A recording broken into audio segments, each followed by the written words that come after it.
Back-to-school savings are officially in session at Tanger Outlets. Shop tax-free August 2nd through 6th and save up to 70% off the latest school styles. The best of apparel, footwear, accessories, and more. Save at Nike Factory Store, American Eagle, Gap Outlet, Crocs, Under Armour, Banana Republic Factory, and hundreds more. There's always something happening. Discover the latest fun and events all season long. Tanger Outlets, your savings destination.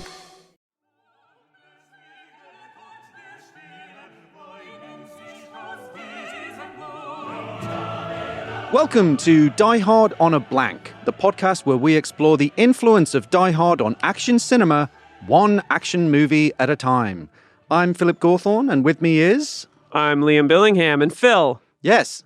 Don't you ever ruin my hitman career pursuing your own career as a police officer, thus forcing me to become obsessed with you and ruin your life. I'll try not to. That would be really good because it's all I'm thinking about. I come in here today to podcast with you. I have big aspirations. I understand. Don't you ruin them. Why are we talking about this? Because today's film is Ricochet, a.k.a., well, it's the Die Hard ECU. What's the ECU? So, Extended Cinematic Universe. Oh, I wasn't talking about Ricochet. I just don't want you to ruin my career as a hitman. I thought we were keeping that on the DL. No. Podcasting, like the economics of it are tough, so I wouldn't judge. Got to murk some guys on the side to make a living. Just to keep this keep murder the brought to you rent by. Yeah, exactly. Can I sell ads on my murders? Is that how that works? I don't know how the marketing and promotional side of being a hitman would work. Well, you're the screenwriter, so I feel like. Let me give it some thought. That would be a very strong Russell Mulcahy satire of Hitman. He makes a movie about how you market yourself as a hitman. This is starting to sound like a good idea. I'm going to have to take off and write some notes. So, yes, Ricochet is in the Die Hard ECU. So what do I mean by that? Well, all will be revealed. We'll get to it. This movie came out. So one of the things that's important to talk about with the show is that we are going in chronological order. Correct. So this film, the last one that we did was Toy Soldiers, which came out. My guy, Yogurt. Your boy, Yogurt. Et al. Toy Soldiers came out April 26th of 1991. This film came out in October 4th, 1991. Can I ask you a quick question? Yes. Do you think the guy who played Yogurt, sorry, I'm never going to let this go in Toy Soldiers. They were like, so you're in a film called Toy Soldiers? And he was like, yeah, I am. And they were like, what's it about? And he was like, well, there's this guy named Yogurt. Like, he pitched himself as them. He's really good with tech, but they call him Yogurt. I don't know what to. I feel that the yogurt thing is going to be a rabbit hole. This is now a yogurt podcast, but not about the food, but specifically about the guy that played Yogurt. This character. So, had you seen this film? What's your kind of relationship with I'd seen the trailer, and my relationship to this movie is what often my relationship is to movies of this era that I didn't see, which is like, ooh, that's Denzel Washington with a gun on the box. Now, I feel like the VHS cover of this movie is a little iconic. I agree. I remember it kind of like frightening me as a kid when I would see it in stores. I was like, that because in the UK, it's instead of an R, it's an 18 certificate, which is like a red circle, which is like the red circle of death. Like, this is going to be scary and adult. Right. So when I remember seeing it, because I would have been 10, I guess, when I remember seeing it, or 10 or 12 or 11, something like that, and kind of seeing that, and it was something about it that looked frightening. So that's funny. I never noticed Lithgow in the background of the video cassette. I always just noticed Denzel Washington. So I always thought this was like kind of a straight ahead police procedural. So boy howdy was I surprised when I actually saw this movie this week. Cheerfully repellent is how I would describe Ricochet. I mean, it's there's this term called vulgar auteurism. I don't know if you've ever heard that term before. Spot on. So vulgar auteurism is sort of this idea that developed probably in the early 2010s that certain filmmakers needed reappraisal because they weren't making the like high quality studio pictures and like, it's often associated with Michael Bay or to some extent even De Palma, like some where the subject matter is lurid and strange. This and is De Palma adjacent, actually. It is very De Palma adjacent. Yeah. And of course you have the Lithgow connection. Lithgow Can Blow Out, which is a great movie. And I think it's just that the it's almost like masterful B pictures is one way that I think is helpful to think about this movie, which we can talk a little bit about when we get into the filmmaker. Maybe you should, Phil, will you give us some fast facts, some top-line facts about the film Ricochet? I'd be delighted to do so. Thank you, Phil. So Ricochet was released by Warner Brothers in the US on October 4th, 1991, directed by Russell Mulcahy and produced by Joel Silver again, and Michael Levy, who was also connected to the Die Hard world. He was an EP on Die Hard 2. It stars Denzel Washington, John Lithgow, Ice-T, and Kevin Pollak. The screenplay was written by Stephen E. D'Souza, whose name you may be familiar with, based on a story by Fred Dekker and Menno Majors. Majors. Forgive me. He's actually a very important screenwriter. So let's pause here for a second. Fred Dekker. I believe Fred Dekker wrote one of my favorite movies of the 80s. Monster Squad. Yeah. I knew you were going to know. Oh, yeah. As a kid, my dad was like, you have to stop renting Monster Squad. We've watched Monster Squad too many times. This is before you could buy a VHS for like a reasonable price. I rented it like 2 times a month. How much was it to rent? How much was it to rent a movie in the US? Oh, that's a great question. At that point, I feel like you could either get like a 1-day release, 2-day release, or like week long, right? And I feel like I actually worked at the video store, shockingly, that I rented it from, but much later. But before you became a hitman. Before I became a hitman, very obsessed with my marketing. I was probably like $2 to $3 to rent a movie for an old movie for a week, and at that point, it was well out of the new release. I remember being outraged when the price went up to £2.75 instead of $2.50. Yeah, I remember reading that Guardian article about you. Yeah, you're sort of notorious for burn the shit down. The Monster Squad, for those that don't know, is a movie. It's kind of like The Goonies meets a monster movie. It's about a group of kids who somehow realize that Dracula, the Mummy, Frankenstein, and the creature from the Black Lagoon come to life, and they have to kill them. Who's Menno Mayes? Menno Mayes? So I believe he wrote The Color Purple. Wow.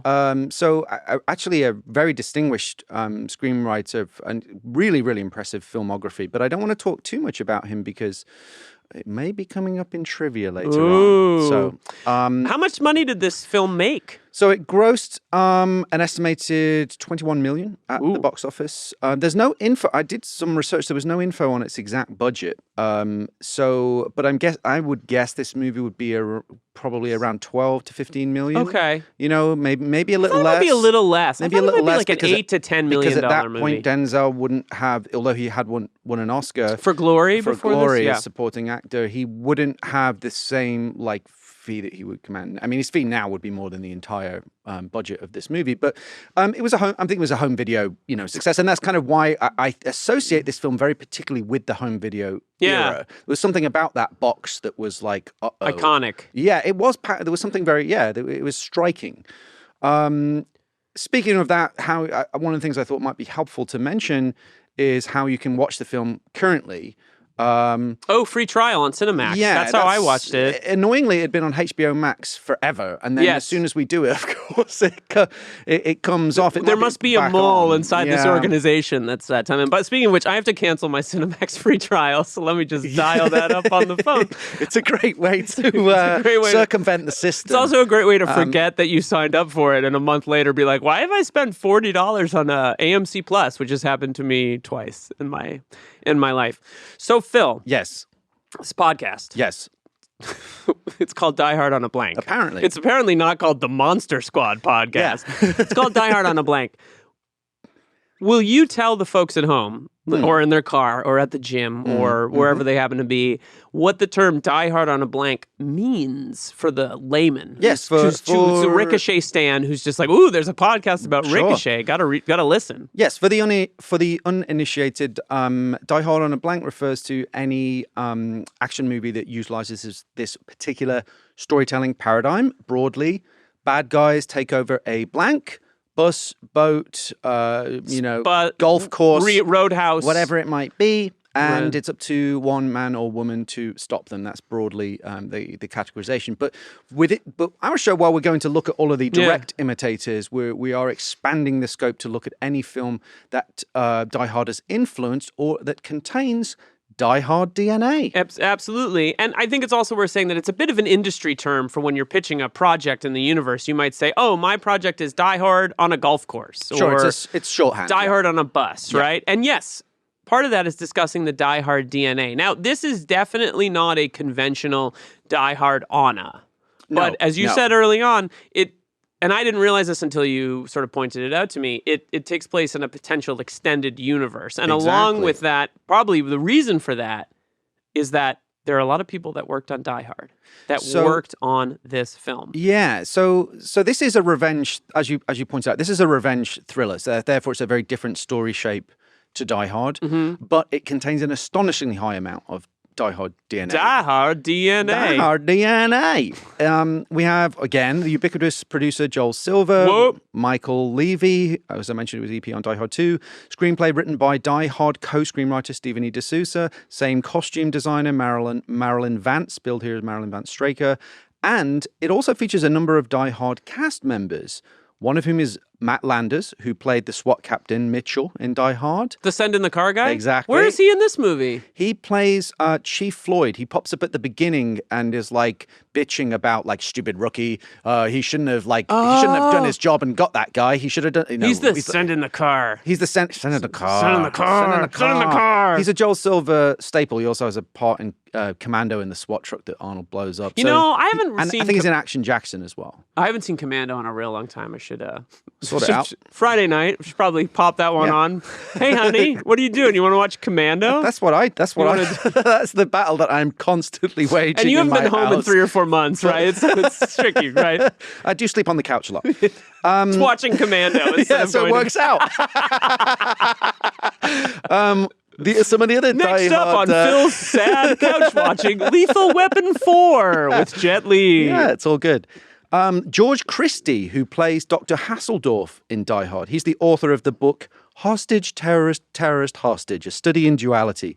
He appears briefly as a talk show host. I don't know if you catch these sort of grey-haired older gentleman with circular glasses. Yes, of course, because he watches the special, that crazy segment. Yeah, where it's like they're saying some really It's like a public access program. Yeah. Where it's sort of like conspiracy theory central, Yeah. really disturbing stuff. So he's in it. We also have John Amos, who played Major Grant in Die Hard 2, features here as Denzel's And a wonderful character's actor. father, Reverend Stiles. But here is the really big one. Okay. Mary Ellen Trainor, who is the blonde-haired actress who you may remember from Die Hard as the news anchor Gail Wallens, appears here as Gail Wallens, the exact same character, and she has a much bigger role. She's now a roving reporter in the field. She interacts directly with Denzel's character on multiple occasions. She's pursuing a story about him, meaning, as you say, Ricochet takes place in the Die Hard extended cinematic universe. So it's almost like the Marvel Cinematic Universe, but for Joel Silver. Exactly. I mean, projects. this is not a theory. This is like unambiguous. This is absolutely, completely correct and undeniable. But if you wanted Phil's to take doing this, a spin-off podcast called Valverde. Yeah. Oh. All right. So listen to this. Phil has not slept in days because he's been watching Commando, but also working on his Valverde. Tell me about the Valverde cinematic universe theory. If you're listening to this in the car, pull over. If you're listening on at the train, gym, get off the train. Go walk at least. Go to the front of the train and demand that the driver stop the train. If you're listening to this while watching Commando to see if it syncs up, press pause on Commando. And that's the only time I would ever ask you to do that, because that is a transgressive act. But this is that important. Okay. Deep breath.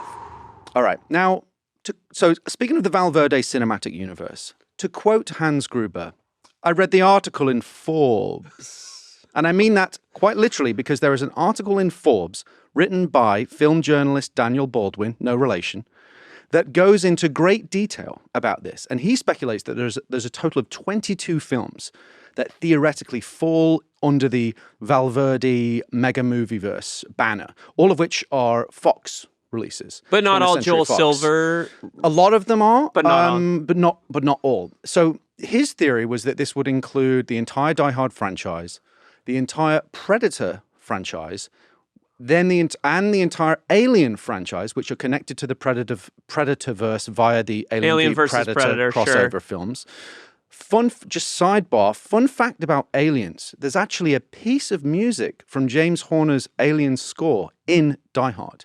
I don't know if you knew that. It's called Resolution in Hyperspace, and it plays over the moment where Al Powell shoots Carl at the end of the movie. It was a temp track that McTiernan liked, so they kept it, but it's actually on the Alien soundtrack, but not the Die Hard soundtrack. And it's not actually, you can hear very, very faint echoes of it in Aliens, but the entire thing is unequivocally. I had no idea. The music from Die Hard. If you have if you have a subscription and you can check out, or you probably just find it on YouTube. I was going to say if you have an Apple Music subscription or whatever thing you use, Resolution in Hyperspace on the Alien soundtrack is the music from Die Hard. Can you get the Die Hard soundtrack? Is it on the Die Hard soundtrack? Is weirdly out of circulation. It's become like you bought all the rights, right? Is that what happened?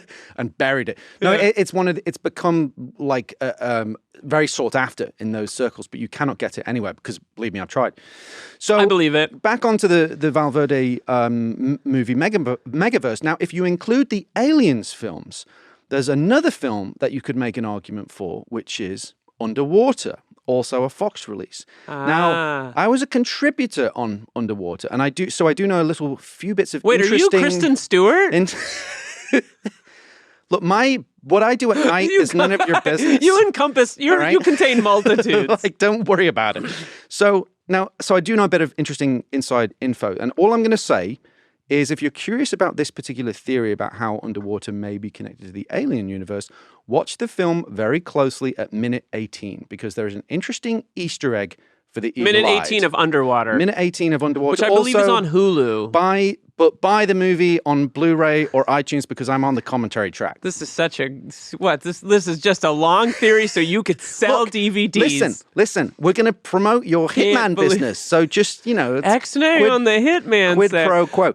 Now, you can also include Speed, which is connected to the Die Hard universe via the use of the Pacific Courier Company, which appears in Die Hard films. of the Vengeance. Yep, and that means Speed 2 would also be connected. So the Valverde mega movieverse is quite the rabbit hole. Yeah, I feel like we need to talk to this Daniel Baldwin figure, if that's his real name, and maybe do a Valverde bonus episode or something. It was kind of fascinating, and he made a great case for it. I'm fascinated by that kind of stuff, and I like that. I like that there was sort of an era where people were hinting at it, but it wasn't like central to under the mythology of it. Like that's kind of a fun kind of a side. It's interesting to think that Die Hard, in a way, was part of this. Now the extended cinematic universe thing is de rigueur, right? Yeah. Like that is almost become. I'm working on my model. Hitman extended cinematic universe, not the Hitman video game turned into my own Hitman project. So yeah, I mean. And Tarantino kind of did it a few years later in the 90s. With Red Apple cigarettes. There were connections like a Scagnetti character and the Vega brothers were connected. Vega brothers. Things like this. But actually, this preceded all of that with the Commando, Predator, and Die Hard 2 Valverde connection, and then expanded from there. So, and again, Die Hard ahead of the curve. It's Vincent Vega and... Vic Vega. Vic Vega is Mr. Blonde. Mr. Are you a Blonde, Vincent or a Vic guy? That's a tough question. I didn't know I had I'm to a choose. Vic Vega guy, all about Mr. Blonde. He's Michael Madsen. It's a shame we never got the Vega brothers movie. That would have been sick. That was mooted. This has really clearly gone off the rails. But we're here to talk specifically about Ricochet. Right. And to be clear, if you haven't seen Ricochet, that's okay. Go watch it. But, what we're hoping to illuminate and elucidate here is just the connections between these movies, right? I do think that this movie is worth watching, but we can get into that. But before we do, let's talk about the anatomy of an action movie. Okay. And let's list the tenets. We live in a Twilight world. Let's list the tenets of what make up an action movie from your perspective. Yeah, so Let's give the basically, five of them. this was a sort of system that I put together to analyze the components that make an action movie successful, with Die Hard being the kind of benchmark. The A-plus version. Yeah, full marks in every category. So those tenets would be the premise / the plot, i.e. concept and story, ticking clock, the plot device that creates narrative tension and urgency, the hero, self-explanatory, the villain, The action itself, set pieces, stunts, imagery, and the humor, funny dialogue, scenes, moments, or characters that add levity. Tricky movie when it comes to humor, this one. Yeah, it's a laugh riot. Will you, with that in mind, will you tell us what the premise, what happens in Ricochet? Yes. Back to school savings are officially in session at Tanger Outlets. Shop tax-free August 2nd through 6th and save up to 70% off the latest school styles. The best of apparel, footwear, accessories, and more. Save at Nike Factory Store, American Eagle, Gap Outlet, Crocs, Under Armour, Banana Republic Factory, and hundreds more. There's always something happening. Discover the latest fun and events all season long. Tanger Outlets, your savings destination. Back to school savings are officially in session at Tanger Outlets. Shop tax-free August 2nd through 6th and save up to 70% off the latest school styles. The best of apparel, footwear, accessories, and more. Save at Nike Factory Store, American Eagle, Gap Outlet, Crocs, Under Armour, Banana Republic Factory, and hundreds more. There's always something happening. Discover the latest fun and events all season long. Tanger Outlets, your savings destination. Okay, so Nick Stiles, played by Denzel Washington, in his first foray into the action genre, really, is a rookie LAPD beat cop who accidentally becomes a celebrity when his takedown of the violent hitman, Earl Talbot Blake, is caught on camera. This high-profile incident accelerates Stiles' career. He becomes a crusading assistant DA on track to political stardom. But meanwhile, the embittered Blake spends years in prison plotting his revenge. And when he gets out, he sets sights on making Stiles' life a living hell. If you haven't seen this movie, you know what I think is even though it was not inspired by this movie, but you know what I thought a lot about while watching this movie? Sideshow Bob from The Simpsons. Wow, that tracks, actually. Yeah, I mean, that clearly, there's a whole episode of The Simpsons where Sideshow Bob gets out and gets on trial and escapes. That is Cape Fear inspired. Cape Fear, by the way, if you haven't seen it, is a and great that movie. Cape Fear is very much like these two movies came out around the same time. And Cape Fear really sucked all the oxygen out of this movie. Yeah, but it has a similar. Yeah, there's like a little bit. There's actually a lot of bit of Earl Talbot Blake in Sideshow Bob. I think like for the real heads, Ricochet may have inspired that as much because there's like a hysterical quality to that episode. I mean, like every episode of The Simpsons, but it's a real Cape Fear inspired bit, but I think there's some Ricochet in there too. What I think is interesting about this film from a structural standpoint is, a typical revenge thriller, with the exception of like Cape Fear, which we're talking about. It's the protagonist that is wronged in the first act, right? Like you think, say John Wick or Mad Max or, any kind of Ms. 45 or any kind of like classic revenge movie, something atrociously awful happens to the main character. And then, around the first act, they're and then they have to build themselves up from the ashes and seek revenge on the culprits. This is an inversion of that because it's the protagonist is the person seeking revenge is the antagonist. Right. It's like it's an inverse. Mm-hmm. There's an inverse. It's an inverse revenge thriller, which I think is quite interesting. But because Cape Fear, which of course was a remake of a 1950s film, So the ticking clock in this film is an unusual one because of that structure, because the ticking clock really comes more from the tension of what will happen when Blake and Stiles eventually collide, I would say. And I think that this is an appropriate moment, if you'll indulge me, to talk a little bit about the style of this movie, because it is drawing tension from what is often the dramatic irony, which is that we know that Stiles has escaped. We know that he is we know that Blake has escaped.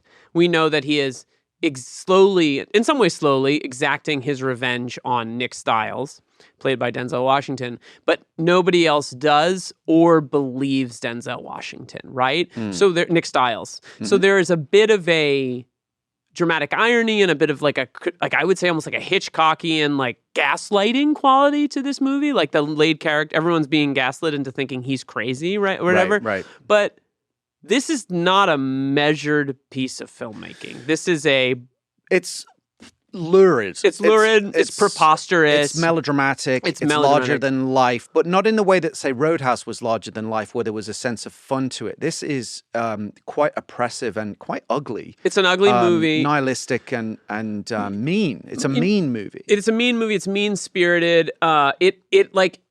So vulgar auteurism is this sort of like it's not aspiring to a kind of like classically high art, right? It's not it's sort of like the subject matter is lurid, it's down, it's dirty, and Mulcahy has this style that kind of like leans into the vulgar. Like he's nothing about this movie is measured. It's very like 100%. It sort of wallows in filth depravity and filth. And depravity and violence and grotesquerie. And it's pretty uncompromising. Like I don't know that the way it's extremely rough. Denzel Washington's character is tortured in a multitude of ways in this film, and in fact they had to cut some of the torture of him out of the movie because it was very, very extreme, and I can only imagine the footage that exists. When you think about what was left, what's actually in the film is bad enough. The fact that they actually had to dial it down and cut things out, so I mean it's pretty right. I'm almost feel uncomfortable talking about some of the things that the nature of the torture in this film. It's very extreme.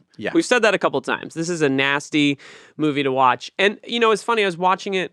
My wife was sitting there watching it, and she was watching it with me. I keep sharing these observations because she keeps getting drawn in. She was like, there's something very off about this movie. She's like there's all good actors doing incredibly good work, but, like, the movie is bizarre and it's like everyone met the assignment, right? Like, everyone did their, like, De Palma. Lithgow is insane. Washington begins the film as this kind of like straight-laced figure, and by the end, like, and it's a performance, but it's like a blathering lunatic, like kind of goes crazy, drinks too much. Like everyone is doing their jobs perfectly. Even Kevin Pollak, who plays Nick Stiles' DA partner, who's like often quite a reserved actor in my opinion, like kind of fits the bill really, really well. Like no one in the movie did a bad job. It's well cast. It's well directed. There's some really strong direction in certain moments. I think it's more just the milieu and the tone the style is just repellent to some extent. It's morally just like you feel somehow violated in the way the character is violated. Nick Stiles' character is violated in a number of ways. Sexually, psychologically, physically. You know, it's deeply disturbing, and you can't help, and maybe because Denzel is such an empathetic actor. Oh, and such an amazing actor. He's incredible. His performance is extraordinary in this film. He's unbelievable. It's way better than the film itself. Right. Should we talk about him, or we should? I think the one other thing that I would just say is that, like, I read a review of this film on Letterboxd from a critic named Brandon Stressning, and he writes for a bunch of sites, and he gave it 5 stars. He's like, I love this movie. I think it's like a forgotten gem, and when I watch this movie, I have the feeling of, you know, I'm paraphrasing here, but like, not enough directors go for it the way that Russell Mulcahy goes for it. And look, it depends on your definition. If you're watching a movie, like, it's not like when you watch Die Hard, you're kind of having a good time. It's exciting. It's thrilling. It's like a mainstream action movie, which is great. This movie is aspiring to make you feel bad. It's a feel bad movie, even. And at times it's like, am I supposed to be laughing at this? It's kind of uncategorizable. And like, there's something to admire about an artist really swinging for that. He definitely is not hedging his bets. It's all in on a certain tone and a certain style. I think it's an entertaining film, and I think it's largely entertaining because of Lithgow's performance. Lithgow's amazing, always amazing in almost everything he does. And his performance really fits the vibe of the film, which is over the top, in a good way, grotesque, larger than life, bizarre, mean. Just he is dialed into what this movie is. Yeah, I think everyone is, and I think Denzel brings a gravitas and humility, at least to the first half of the movie, that makes his shift into paranoia and fear and all these things like so powerful and palpable in the second half of the movie. Let's talk about let's talk about so the hero, category 2, the tenet number 2, the hero. So the hero, Nick Stiles, is given the nickname PK. On account of the fact that he's a preacher's kid. He's a straight arrow family man. And I think that's significant because we're now into the post-McClane template of the everyman action hero, as opposed to the muscle-bound supermen of the 80s, the Right. Schwarzeneggers, Stallones, Norrises, and Van Dammes. Now in the 90s, they become much more everyman, the action hero. It's the everyman action hero era. He's brave, he's streetwise, he's inventive, he's tenacious. So he begins the story as he's a beat cop, but he's also a law student, right? Right. He's a very ambitious one. He rises from like beat cop to by stopping Earl Talbot Blake to become a DA. But you know who he reminded me of a lot in this movie for a number of reasons was Obama, actually, because he's a family man. He has 2 daughters. He's a legal scholar. He's a community organizer. Yeah. He kind of had that almost like a young Obama if he went in a slightly different direction. He also has political ambitions, but they're coming from a place of like sincerity, I think, and actually he's genuinely engaged with his local community. Yeah. So my opinion about it, I think it's a good character. It's quite interesting, the idea of like a cop, but he's trying to be a lawyer and he becomes a lawyer. He's also successful. not anti-authoritarian in the way that the protagonist of so many. He's within the authority, right? He's choosing to engage in being in the law enforcement and being a lawyer and prosecuting criminals. Like he's as much a part of the state apparatus in a way that like the other characters, like McClane's a cop, but McClane doesn't really like cops, right? This guy is he's ambitious in that way, but he's also sort of got one foot in the other world with his relationship with the Ice-T character Odessa, who's like his childhood friend, who they play basketball together, and then he realizes like, okay, we're on different tracks because Ice-T becomes like the local. Well, he steals a car, right? There's a great basketball. I think that opening sequence is great. They're playing basketball, and Ice-T has stolen a car, and that kind of breaks their relationship. Yeah, because Denzel's on the up and up. Like we're on different tracks here, and it's not that's interesting. I hadn't really thought about it that way. Which comes back when he seeks his help later on. But it's what I think. The other thing I think I think it's a good character. I think it's perfect for Denzel Washington at that time in his career. And I think what's so great about it is it gives him the space to display all of the qualities that he is so good at as a leading man, because this film has action, drama, romance, humor. It has an amazing courtroom scene where he does like a long speech to the jury, and then towards the end of it, he's melting down, and you get the kind of crazy Denzel. He's like losing his mind because of what he's Training been put Day through. vibes, early Training Day vibes. It's such a great role for an actor of his caliber, because he really gets to show so many of his skills, right? So it's a great. You can kind of see how this catapulted him to becoming, well, I wouldn't say this film catapulted him, but it certainly didn't hurt, because it's a great way to show. Look, Denzel Washington became one of the great actors of the last 40 years. And action movie stars. Exactly, that's what I was going to say. Sorry, in both wind out of your lanes. sails. No, not at all. In both lanes, as a dramatic actor and an action star, he can do both. And this film kind of shows, his capabilities in that regard. Yeah, and I mean, it's interesting, to flash forward, there's other films we're going to talk about that Denzel is in. Off the top of my head, Crimson Tide being an obvious one. Are there any others? Oh, yeah. Basically, yeah. The Equalizer.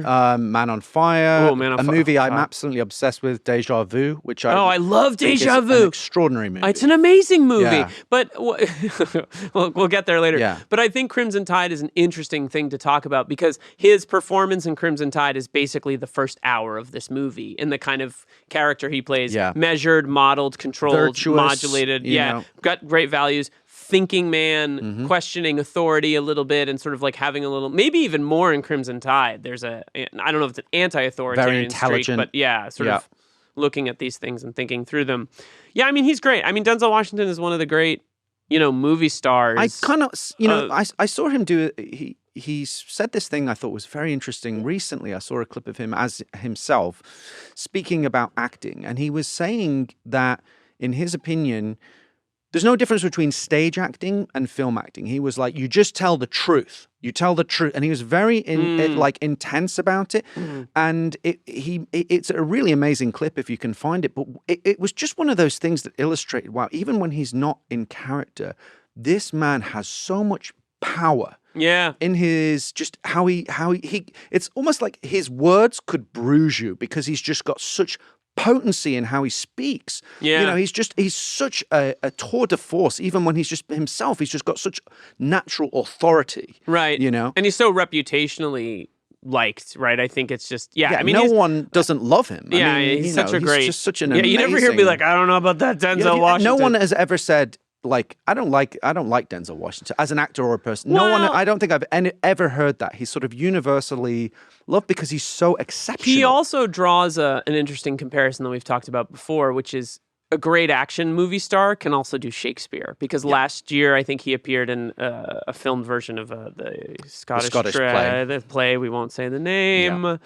Still got those theatre lovey brainwashing. But is capable, and I've seen him play Brutus on Broadway and Julius Caesar, and he's capable of so much, and I think he understands that the need in some of these films, I would say Man on Fire included, to be larger than life, to really like create a hero who is, you know, he's just so good. I mean, look, we've spent 10 minutes talking about what Denzel Washington. You guys, everyone knows he's amazing. He's amazing, and this film is no exception. The point being, even in a film that is a little bit sort of quote unquote lowbrow and lurid, and is kind of a B picture, he's still A plus. You know? Yeah, and I think in terms of his comparison to McClane, he's like a nicer guy, right? He's a nice, I mean, McClane is like a good guy, but Bruce Willis is not Denzel Washington in the sense that they bring different things to the role. Like McClane is, you know, you watch Bruce Willis partially because you want to watch him kind of like respond to a situation he's in and kind of be like, this fucking. You know how I would put that? It's really interesting what you're saying. Bruce Willis, New Jersey guy, he reads kind of blue collar, but to me, Denzel Washington reads as regal. Oh, yeah. That's how I would describe him. Yeah. There's something about him that's You want to watch him take charge of a situation. Whereas Bruce, you want to watch him be like, this asshole talking about somebody, you know, somebody else in the room or whatever the case. They just have a different energy. Yeah, they totally do. But they're both amazing. And Bruce Willis born in Germany? Is that right? Yeah, he was born in. I don't think he was. I think he was military brat. I think he might have been a military brat, but I've always been curious about that. I think he was raised in Jersey, right? And he has a real East Coast. I mean, that's the best. One of the best things about him is just kind of like, what the fuck in California, you know, that kind of thing. Contrasting the great Denzel Washington is the equally great John Lithgow. Speaking of great stage actors. Oh my God. You know? Amazing in everything. You know, he's had this interesting career now where he does a lot of prestige TV like The Crown. My wife was like, wait, is that who does he play on The Crown? He plays a Churchill. She's like, is that Winston Churchill from The Crown in Ricochet? And I was like, yep, but this is a very different time for John Lithgow's career. He's got such range, but you know, he's done, you know, I remember one of the first things I saw him as was it was in the UK. It was called Harry and the Hendersons. Yes, of course. Bigfoot and the Hendersons. It's called Harry and the Hendersons here. Was it? Oh, I thought it was called. Sorry. I'm getting it the other way around. It was called Bigfoot and the Hendersons in the UK. Yeah, Harry and the Hendersons. And he punches he's the Harry. all-American dad. Yeah. You know, and he was kind of, you know, he can be that, but he can also be absolutely, as he is in this movie, terrifying. Right. And you know, because Lithgow's 6'4". Right. You know, and this is a film that utilizes the fact that he's got size on him. He is a big, intimidating guy in this film, and he's, you know, obviously a lot younger. So he's, you know, he is really fearsome in this role. It utilizes his physicality in an interesting way. One of the things that is interesting about Lithgow and Denzel Washington is, you said, you know, Denzel Washington in an interview said there's no difference between stage acting and film acting. You just tell the truth. And I think Lithgow tells the truth as well. I think, you know, you can feel this kind of reality in all his performances, even in some of the more preposterous ones like 30 Rock from the Sun, right? He's a great comedic actor. I watched him recently in the Perry Mason series on HBO, and he's phenomenal in it. And you just feel like, in the case of that film, like a sad person. In Cliffhanger, there's a bit of a Hans Gruber, middle European energy.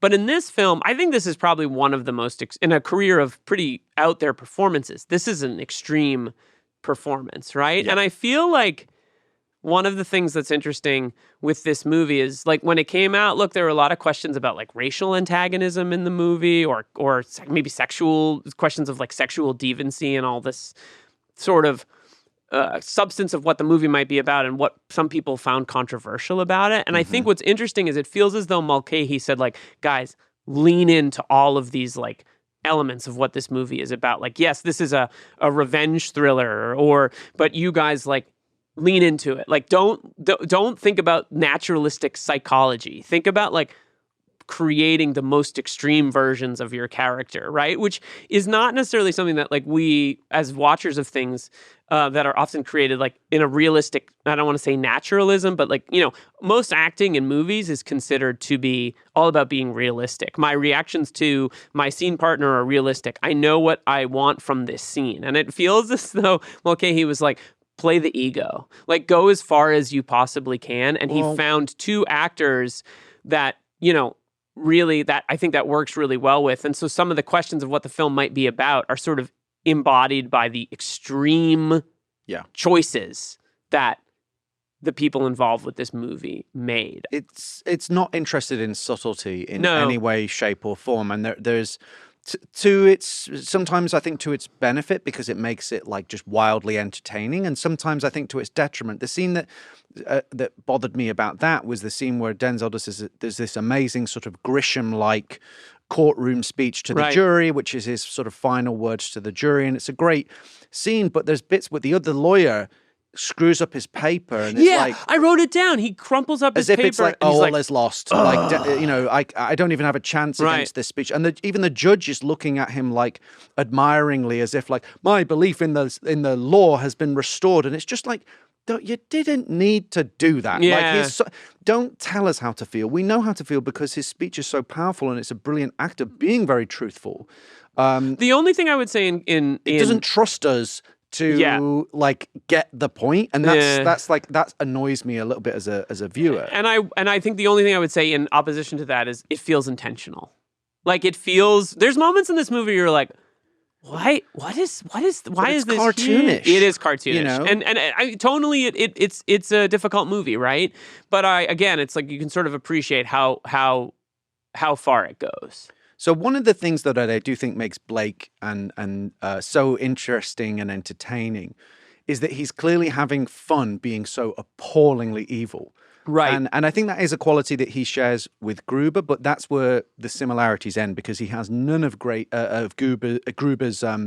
grace or and he's never sophistication detached. Or charm. Yeah, he also doesn't have his detachment, because Gruber is not ideological. Gruber is like... It's business. Yeah, I'm making money. Right. He's like a post-Wall Street aspirant yuppie, but he's German, right? So it's like there's a little bit of this cultural disconnect, because you think of those as the Ellises of the world. He's like Ellis, but classist with taste. He's an elitist, right? This guy is like a psycho that wants revenge, a little bit in the Sideshow Bob mentality. Like, you're not thinking about his suit or what he wears or his clothes, or like none of that stuff is resonant with this character. He's much more like of a one note character, given dynamicism by an extraordinary actor. Yes, and he has zero redeeming qualities. Usually I would say most villains have like that little bit of grit in the oyster, or just some moment that might humanize them or dimensionalize them. This character, and it's not actually a criticism, I think it actually works in its favor. It has none of that. He's just unrepentantly,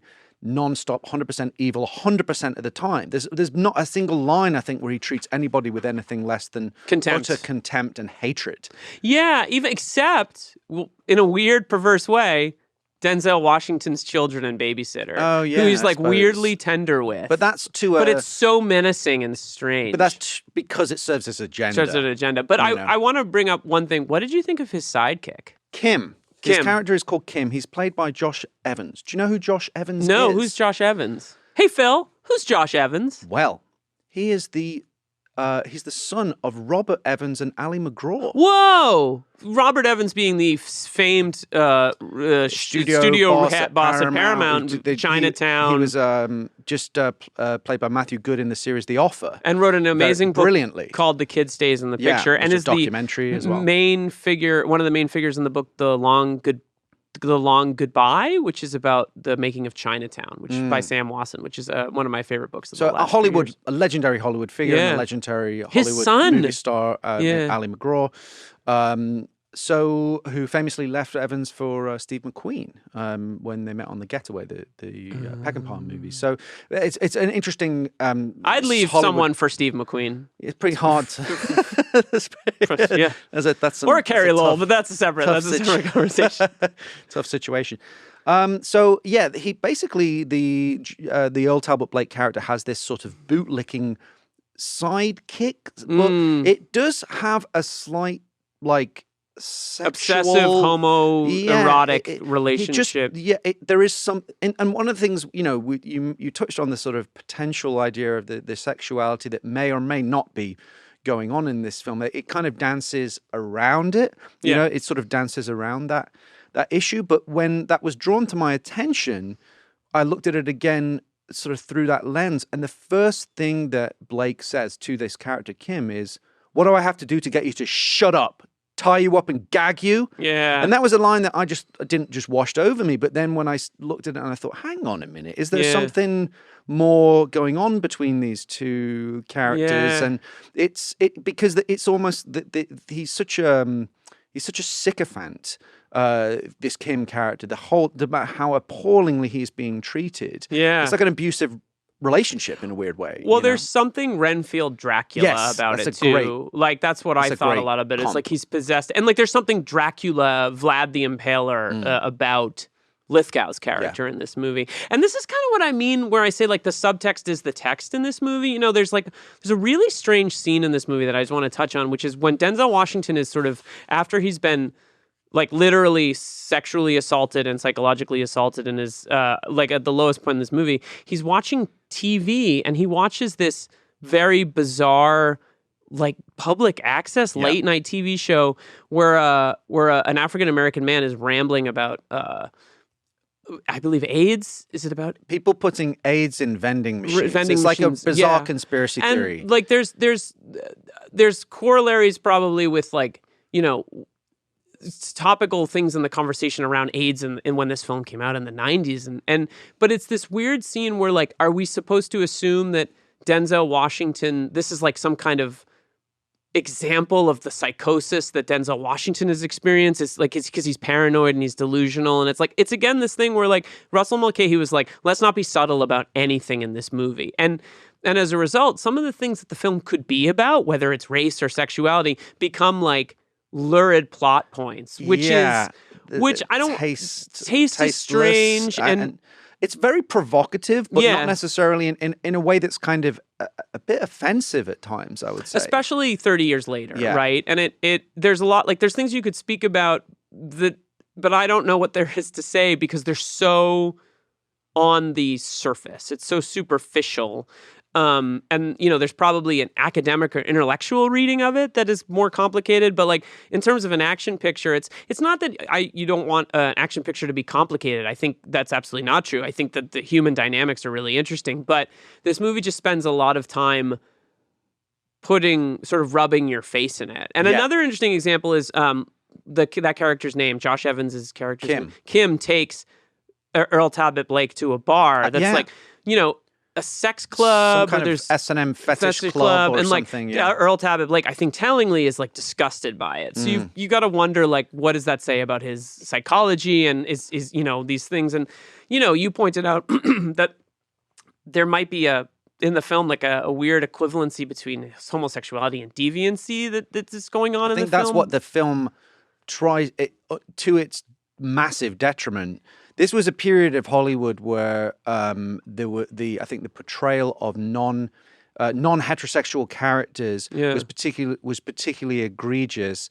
That reached its zenith with Basic Instinct, which of course, 1992, the next year, which had a lot of protest because people were very upset about its portrayal of bisexual characters and whatnot. And this was a period in Hollywood where I think there was sort of, unfortunately, these films were potentially drawing an equivalency between non-heterosexual, lifestyle and, something deviancy or immorality. That's what these films were often doing, which was no wonder why it was a cause for consternation amongst the sort of non-heterosexual community. And we're 2 years away from "And the Band Played On," the HBO movie about and Philadelphia. Yeah, as and well, so sort of this like sort of changed the tide. Probably I would much say. needed Yeah, absolutely. Yeah. It kind of it's also starring Denzel Washington. Yeah, which maybe created this like much needed reappraisal of how this stuff is addressed, right? And it's hard to look at a movie 30 years ago and go like, yeah, but like this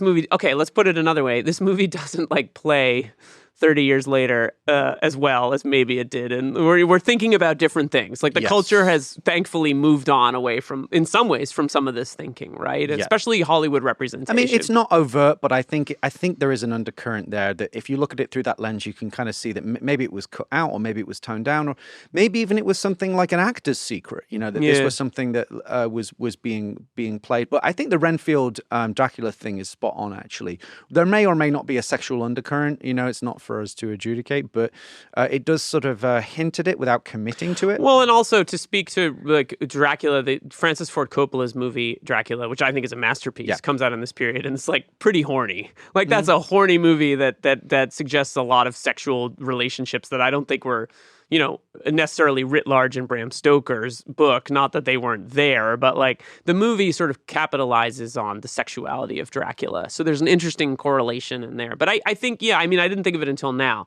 but Renfield Dracula is an interesting comparison. I also think, to jump categories for a second, in terms of humor, there's not that much humor in this movie. The one character that brings probably the most of it is Kevin Pollak's character. But it's so dry. The thing that I find, so Kevin Pollak plays a character called Lieutenant Larry Doyle, who is Denzel Washington's sort of partner and friend. And I think he's great in the scenes where it's natural. But Kevin Pollak, sometimes there's moments where like he shoehorns in a Shatner impression that feels completely out of it doesn't feel in any way natural. But in his defense, this was something that if you look at a lot of Joel Silver pictures, it was something he would jam in there. Like the wisecracking sidekick. He would have comics do their shtick. Like Dennis Leary in Demolition Man. It just has a whole bit where he basically does his shtick. And Chris Rock in Lethal Weapon 4. They just do like their stand-up routine. And they just find a way to try and weave it in. And often it feels a little bit like incongruent to me. It kind of like the movie skids a little bit. It's again a tonal skid. It's a little bit of like a what's this doing here? But I think he's good in the movie. Kevin Pollak appreciation moment. A movie we won't talk about because it doesn't fit. The Usual Suspects. I would say his best performance. Where he's being interrogated by the police and they go, "We can put you in Queens on the night of the robbery," and he goes, "Really?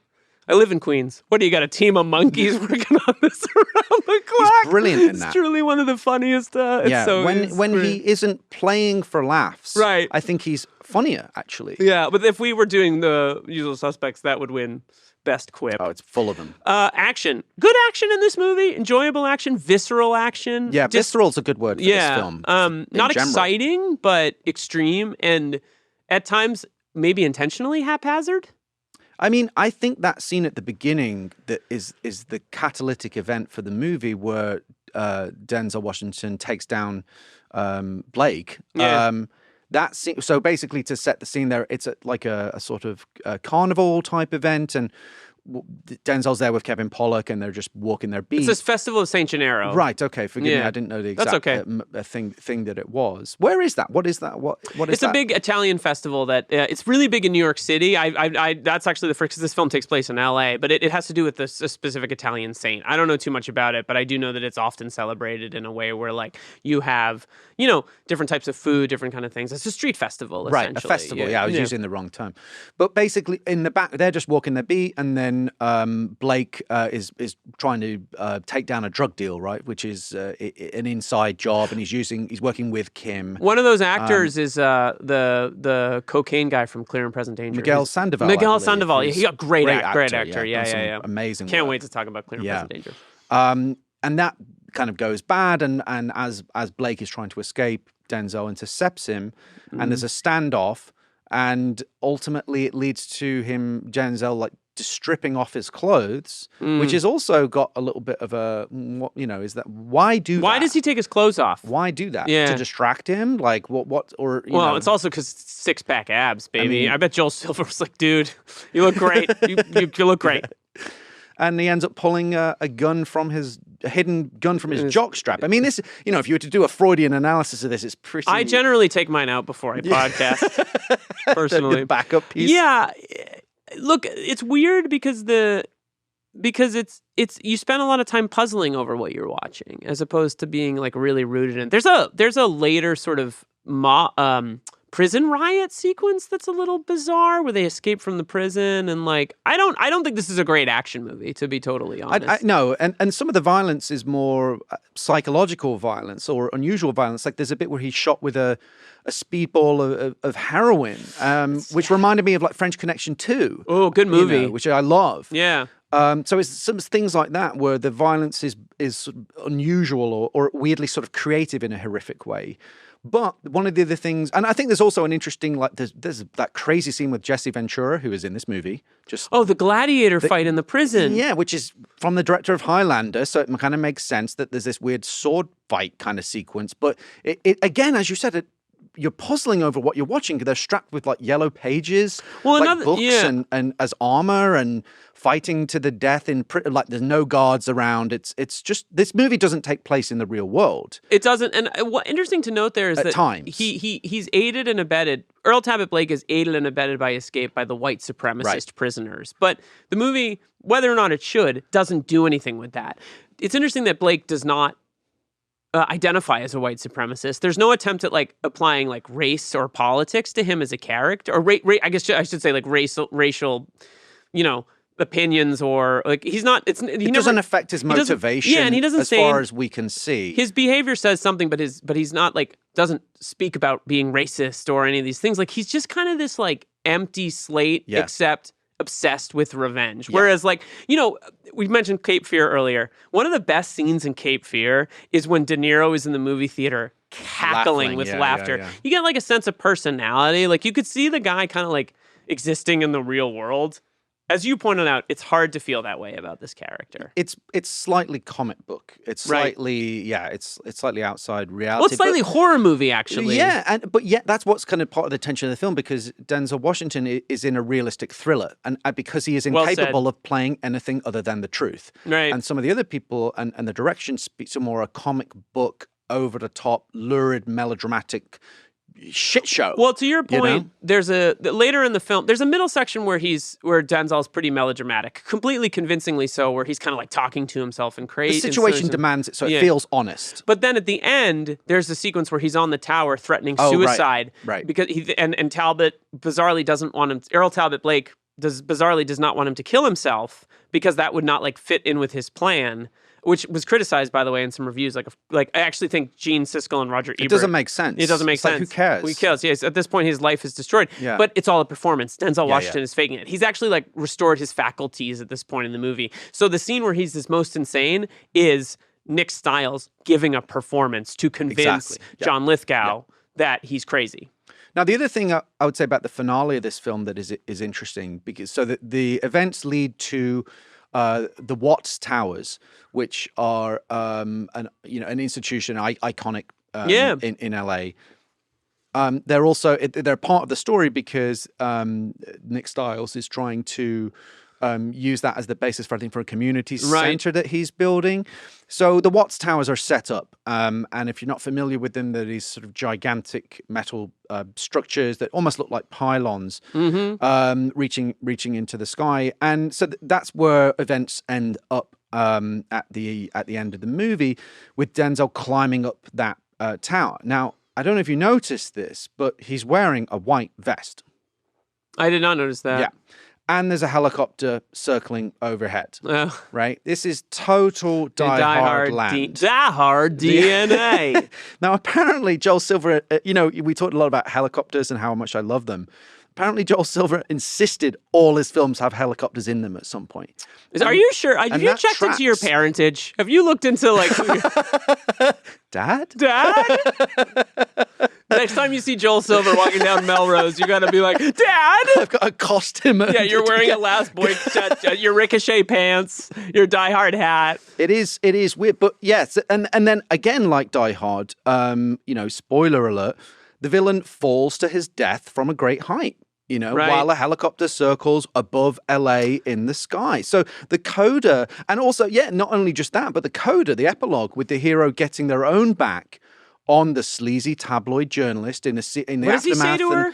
He says, are we live or whatever? And then he said, okay, good. Like, Gail, kiss my ass. That's the last line of the movie. The last line which gives you... Which appears over black. Which gives you a sense of how integral the Gail Wallins character is into this story. The last thing that the hero says is basically an FU to her character, who's been this annoying, unethical reporter. I think I brought this up with Die Hard, but the media does not get necessarily the best portrayal in any of these movies, and there's something... Maybe this is superficial, but there's something Paul Verhoeven-esque in the way that Joel Silver engages media, and that you often see it on a screen. You're often not actually with the characters. De Palma does this also in Bonfire of the Vanities, right? It's kind of like we are aware of the apparatus of the television or whatever. We watch, we're in the studio sometimes, but we're also just watching it on a TV from some other point, so we're a little stepped back from it. And I don't think he has a great opinion of how these events are portrayed. Well, I wanted to talk about that just for a moment, and then I think we can move on. But I think this is significant because it's directly relevant to Die Hard, right? The Gail Wallins character who connects this movie to Die Hard. Her brief part in Die Hard, where she's a news anchor, she's sort of quite likable, and it's fairly light, and it's a fairly brief moment. But we have to remember, that channel is sleazy tabloid journalism. Dick Thornburg's it's what Dick channel. Thornburg works for. Yeah. They're idiots, and they're just opportunistic. It's the lowest of the low tabloid television. So it makes sense. She is a colleague of Dick Thornburg. They swim in the same waters. It's like Nightcrawler, the Jake Gyllenhaal film. Exactly. So the fact that she's out there shoving a camera in his face at the worst moments and asking inflammatory questions and trying to shape the narrative. To make him look bad makes sense because she is a colleague of Dick Thornburg. So she's from that school of journalism. Right. So, yeah. One thing that this conversation has brought up, is that the one thing that we haven't talked a lot about is the relationship. We've talked about it, but not a lot, is Ice-T and Denzel Washington's relationship, and how one is sort of on the quote unquote right side of the tracks in Denzel, and that he's career focused and he's becoming part of becoming a DA and wanting to do good and open a center, and his dad is a preacher, right? And he has to, at the beginning of the film, he rejects Ice-T's kind of lifestyle choices, right? And at a certain point in the film, he goes to one of the towers to talk to Ice-T because he needs help getting Earl Talbot Blake. And there's a sequence where there's there's a sort of a standoff where all of Ice-T's men pull out a gun and Washington pulls out a grenade and pulls out the pin. And there's a bit of a standoff in that moment. And so they're naturally antagonistic towards each other. But at the end, one of the final things that happens story-wise in the movie is that they decide to play basketball together again. So I wonder if there's a thematic idea of compromise in this movie, that there are degradations of evil in society, and Talbot is the most extreme version of a nihilistic life is about revenge, whereas maybe Denzel Washington learns as an aspirant politician that maybe that not only do you have to work both sides, but there is a need for community to kind of combat the most extreme. I mean, this is a very simple reading, but the enemy of my enemy is my friend. Right, well. and we have to live on a spectrum of humanity in terms of how we do things. And... I mean, I wouldn't say this is a nuanced look at the social political fabric of Los Angeles. No, but it is interesting to acknowledge it, especially as it relates to things like public housing and these towers and all these elements that kind of exist. It touches on it, but I don't think it's terribly interested in exploring it. And I think it's which might be why it's a little problematic in that it touches on these things, but doesn't. Well, it just paints them in a broad stroke. There's nothing behind it because it's not trying to make any point. It's just throwing a bunch of inflammatory, provocative elements at you as basically a simple revenge thriller plays out. This movie is a doozy.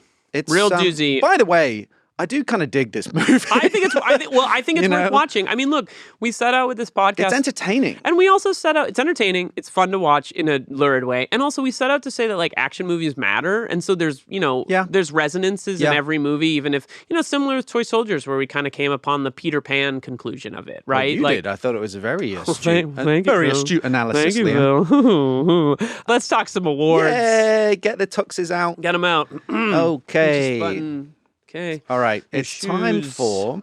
What are you wearing tonight? What are you wearing? I'm wearing Phil Gawthorne, which means I'm wearing the last Boy Scout T-shirt, some Ricochet track and the bracelets pants. that I had to take off because they were making too much noise. Yeah, it's because they were making too much noise. Okay. Just kidding. The Die Hard It's Oscars... actually quite a sharp shirt you're wearing. Thanks. Thank you. Go ahead. Okay, the John McClane Yippee-Ki-Yay Award for Best Quip. I genuinely have no idea. Okay, I have a few nominees. Okay. All pretty hateful. Here's one. Okay. The parole board's ready, Blake. I hope you remembered to floss. Yeah, with your wife's pubic hair. Gross, dude. But also, I mean, that's like, who has ever said, oh, you've got that important interview. I hope you remembered to floss. Has anyone ever said that? It's kind of dumb. It's like, kind of no, dumb. it's just a setup for a really, really like upsetting. Yeah, with your line. wife's pubic hair. But that gives you a sense of just how coarse this character is. He's just constantly like saying the most appalling things. Yeah. In the same scene, when he goes to that parole board hearing, this is the exchange of dialogue. Well, Mr. Blake, what will you do if you get out of prison? Says the parole board chairman. Well, I guess, Mr. Chairman, that first I'll pay a visit to your house. To thank me, I suppose. No, to fuck your wife and your daughter. Hell, maybe even your dog. That's... Can we just not give the award this time? All right, we'll move on. The last one I would say that I actually thought was the best line that kind of summarizes the theme and the thrust of the movie is when Blake says, I'm going to do something far worse than kill you. I'm going to let you live. That's a good line. So that would be my winner. Let's give it to that one. Yeah. Right. Also, because I don't want to talk about this anymore. No, it's pretty horrendous. The Hans Gruber Exceptional Thief Award for stealing the film.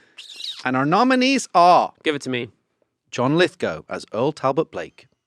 Victoria Dillard as Alice, Nick's wife. Oh, she's very good. I really like her. Good I loved actress. her a lot in Deep Cover.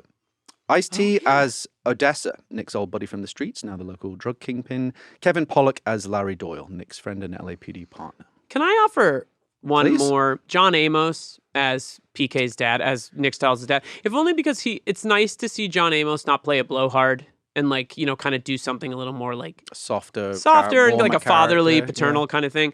However, I think the choice is Ice-T. I think Ice-T walks away with it. But yeah, because he's Ice-T. He's such an icon, man. He's so great. He has a song at the end of the movie that's called Ricochet, which is fun. That's true. I do want to. Yeah, I think Victoria Dillard is really strong in the movie. I think it's a typical Joel Silver strong female character decision that he's made. She doesn't feel so like. She feels as someone who tells Nick Stiles how it is, right? It's not the most dimensional interesting thing, but it's not a shrieking violin. I find happens a lot in Joel Silver's films, which generally are not particularly kind to the female characters, especially the next one. Wait till we talk about Last Boy Scout. But what often what I will say happens in this case is often the actress. Does a lot with a little. Yes, 100%. I Good think casting. She's wonderful in this. Who cast not this a great film? part. Was it the same casting? I think it was. Was it Jackie Birch again? Yeah, I think it was Jackie Birch. It may not have been. I mean, I'd have to check these that. people, the people that cast these movies deserve an Academy Award. I mean, like, casting is amazing. Victoria Dillard is wonderful in this movie. Maybe she steals it, but I don't know. Ice-T just looms so large. Yeah. Okay. Fair enough. Okay, the Dick Thornburg Award for Dick of the Movie. Everyone in this movie except Denzel Washington and Victoria Dillard. It's Lithgow. Okay. Who is it? Is it Kim? No, my nominee Kim. Sorry. Kim was on there. Who is Blake's bootlick and sidekick. Sherman Howard as Kylie, the defense attorney turned prosecutor. What other movie is that guy in? I don't know. I didn't recognize him. I've seen him in a couple actually. things, yeah. My winner would be Mary Ellen Trainor as reporter Gail Wallace. Yeah, you're right. That's it. Because it also reveals maybe a thematically interesting thing about the movie, which is that the media doesn't tell the truth. Yeah. That's not the statement that we're saying, No. by the way. I suddenly felt To be clear, this has become a super right-wing conspiracy theory podcast. Welcome the back. media doesn't tell the truth. They're lying to you. No, I think that there is a bit of media distrust in this film specifically. But let's be fair. There's a distrust of everyone in this movie. This is not a movie that has like a good opinion about anybody. It's a totally amoral universe. Yeah. Best Death, presented by Marco. Oh, no more table! There are some spoilers here, but you probably Okay, it's fine. If you've gotten an hour and 10 minutes of the podcast and you haven't seen this movie, thank you. Please rate, review, and subscribe to the podcast. What are the best deaths? All right, my nominees are the Highlander-esque prison sword fight where Blake kills Chewalski with a sword. That's Jesse Ventura. White supremacist named Chewalski. Okay, keep going. Don't scrutinize Don't overthink it. Yeah, sure. Yeah, all right. Jesse Ventura is in this movie. That's true. For 14 seconds. I didn't even realize it was him. Yeah. Uncredited, I think. I didn't want to put Chewalski on his resume, I guess. The Parole Board Massacre featuring death by buzzsaw. Did you enjoy that? Yeah, that was good. Oof, that was awful. That was really, really even I was like, I fall asleep to these action movies and I was cringing at that. Do you think the parole board walked in, they were like, why are we in the room where they're doing construction? Ridiculous. It's like, let's hand chainsaws out to these, murder You know who seems to be okay inmates. is these first-degree murder, triple homicide guys. Let's give them maximum security. Do you think we should, hey, Bill, do you think we should give this guy a chainsaw? What could go wrong? Ludicrous. Blake ambushing Kevin Pollak in the alley. Oh, that's a tough scene. And Blake's grisly demise. I'm going to go with the alley thing because to attempt to answer the sort of think about what this film could be about, I think one of the things that is powerful is that you do have the feeling of like, why won't anybody believe Nick Stiles? So when the one person that believes him is like brutally shot to death 14 times or whatever it is, it hits. I thought that was excellent scene. Yeah, actually. yeah. It really is really well strong. choreographed and well thought through and really, really good. That would be my I think that's the best death. All right, Double Jeopardy. Let's do it. All right, and remember, this is for our viewers at home. Okay, so I'll take a pause. Listeners. Okay, are these people watching this? I hope not. All right, question number 1. What about pants on? All right, now this is going back to someone we spoke about earlier. Okay. The story for Whoa, that was weird. The story for Ricochet. It's had a really high... Story? Woo. Welcome to Die Hard on a Blank. Story for Ricochet. Send in the car. Send in the car. I'm super macho. Don't worry about it. Yeah. The story for Ricochet so is co-credited to Fred Dekker, who is well known for his frequent collaborations with Shane Black, with whom he co-wrote the recent movie The Predator. But in 1993, Dekker directed the third film in another major sci-fi action franchise. Can you name that film? And there is a clue available. You can phone I want a friend. clue. I want a clue. Right. I think I know what it is, but I could be wrong. The clue is the first film in this series was directed by Paul Verhoeven. Oh, RoboCop 3. Yes. Yeah. So for a weird second, I was like, is there a third Highlander movie that I'm not aware of? So here's my review of RoboCop 3. It makes RoboCop 2 look like RoboCop 1. Moving on. There's a lot of people that like those later RoboCop movies. I like RoboCop 2. It's weirdly similar to Ricochet in this. It's utterly morally repellent worldview that it has. And well, so does RoboCop. Wallows in yes, but there's sort socio-political context to there's that a movie. wit and a levity to the original RoboCop that the sequel just doesn't have in quite also the same way. But I do like RoboCop 2. I think RoboCop is a borderline perfect movie. Oh yeah, yeah. But RoboCop 3, I'm sorry to say, is not. Paul Verhoeven forever. Okay, number 2. Before Joel Silver's involvement, Fred Dekker originally envisioned Ricochet as a sequel to a series of movies about a brutal, rule-breaking San Francisco detective. Dirty Harry. Is the right answer. Jumping the gun. Yeah. I know. Well, It'd be a weird sequel to Dirty Harry. Do you like Dirty Harry? Of course. Yeah. Yeah.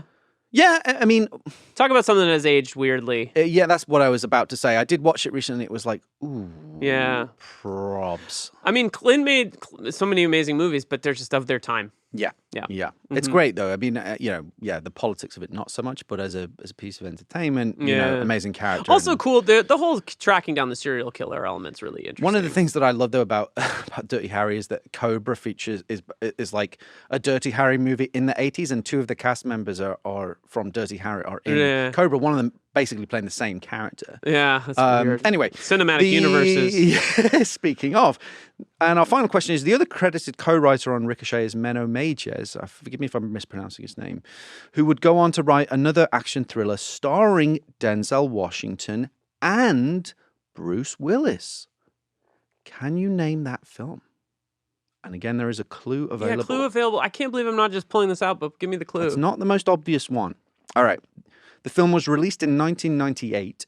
It was set in New York, and it also starred Annette Bening as a CIA agent. Oh, The Siege. Yay! Yes! The Siege is good. I like The Edward Siege. Zwick. I think it's really interesting. Also, weirdly, like, I bet if you watch it now, you'd be like, oof. Yeah, but I wouldn't say, I don't know. Well, that's one that I want to do, actually. Yeah, so we should talk about it. You know, we can. But if we're going to do a movie where a whole analyze it city then. gets taken over, then we have to watch The Dark Knight Rises. Okay. We have to. All It's right. just a rule. Final thoughts, rating the movie. My just one-liner on this is it's a seedy, mean-spirited action thriller elevated by two excellent performances by Washington and Lithgow. Look, watch it. You've probably never seen anything like it. You might not see anything like it again. And I think to credit, people who like the film, it's naughty and maybe not complicated, but there's some things in it that are interesting. And like it's Denzel Washington and Lithgow, pitch perfect in a movie where they could not have been. So like purely as just a look at craft. The craft is really strong. And the director, Russell Mulcahy, who we didn't talk about so much, really knows what he's doing, whether that works for you or not. I admire the commitment to the vision. There's one scene in it which I thought was really superbly directed, just to cap off this, which is when he thinks that he's shown him the video and then Denzel's like running out of the house.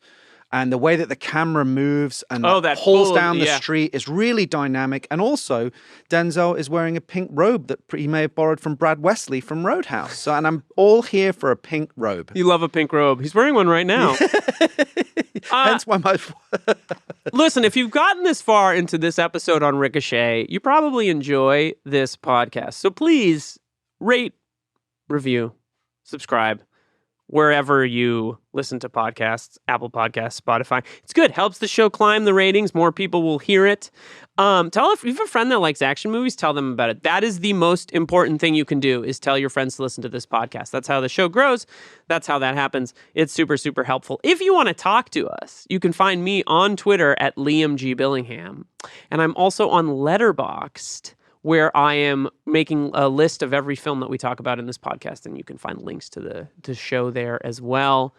And you can also email us at diehardoab@gmail.com. Let us know what you think of the film. If you have thoughts on Ricochet, I actually really want to hear them. I'd love to get some bants going on Twitter. Yeah, I'd love to talk more about this movie. You can email us. Phil, you're on Twitter? I'm on Twitter, just at Philip Gawthorne. Yeah, right. And you can complicated. Follow the podcast on Twitter and Instagram at diehardoab. Let's talk about Roadhouse. Let's talk about Roadhouse. Yeah, let's talk about pink robes. Let's talk about Ricochet, because there's something something's going on. We don't know what it is. We spent an hour and a half discussing it. But I think it's worthy of the discussion. Speaking of worthy of discussion, what film are we talking about next, Phil? The Last Boy Scout. It's our first Tony Scott. Inject it into my soul. Yeah, this is Phil watched this movie the whole time, went, Dad?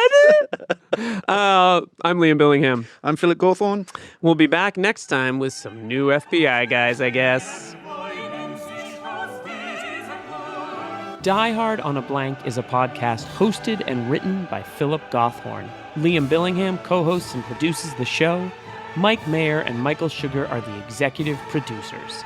You can find us on Twitter and Instagram at DieHardOAB. Please rate, review, and subscribe and follow the show wherever you get your podcasts. Special thanks to Suki Chu and the whole team at Sugar 23. See you next time on Die Hard on a Blank.